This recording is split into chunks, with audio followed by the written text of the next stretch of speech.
welcome back to another video for whitening tips. And if you haven't watched our first video, I encourage you to go back and watch that with a couple tips, number 1 and 2 in this series of how to make your smile whiter and brighter. So today I'm going to be talking about something a lot of people ask, which is what kind of foods should I avoid? What kind of foods are better to eat and drink to help make your teeth whiter? And you know, there are different kind of drinks that people often ask about, different kind of soft drinks. You know, your wines, your grape juices, your dark fruits, coffees, those kind of things. Anything with a dark colored pigment food is more likely to stain your teeth. Now, they're not always harmful in the way of cavities. For example, you know, something like a tomato juice is going to be generally a lot nicer on your teeth than a Coke or a Diet Coke, because the Coke and Diet Coke have lots of acidity and lots of chemicals, sugars and artificial sweeteners that aren't very good on your teeth, whereas the tomato juice, it's more of the pigment in there.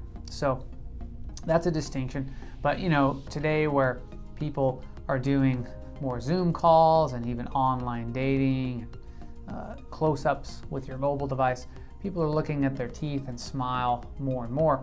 So today we're going to share tips 3 and 4. Okay, and the first one of those, tip number 3 in this series, is when you brush your teeth, you shouldn't eat, drink, or rinse for 20 minutes afterward.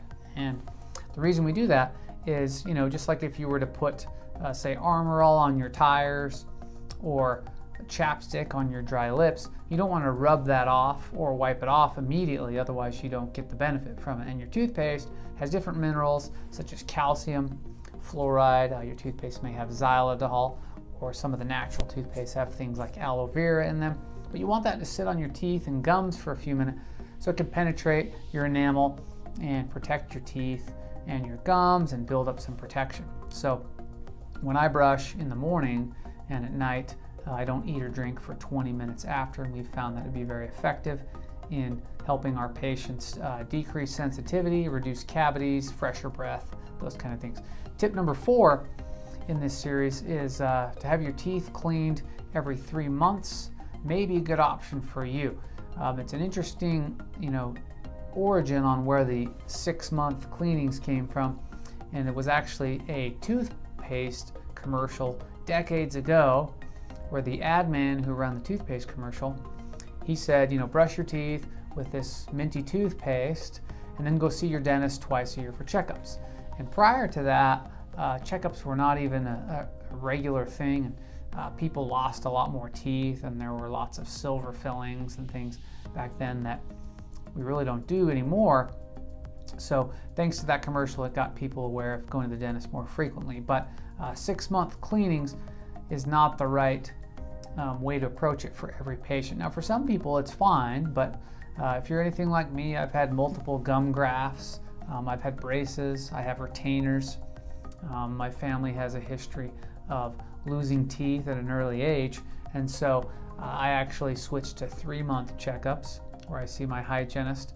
And you know, I've never had a history of gum disease, I don't get lots of cavities or those kind of things, but I have some of these risk factors. So for me, a cleaning every 3 months, and then I also get a mineral varnish put on my teeth at that visit, and that helps me keep my teeth longer, decreases sensitivity, and helps me avoid cavities, because nobody, even dentists, we don't like to get cavities either. So hopefully these tips help for this week's whitening tips, and we'll be back with you next time for more. Thanks.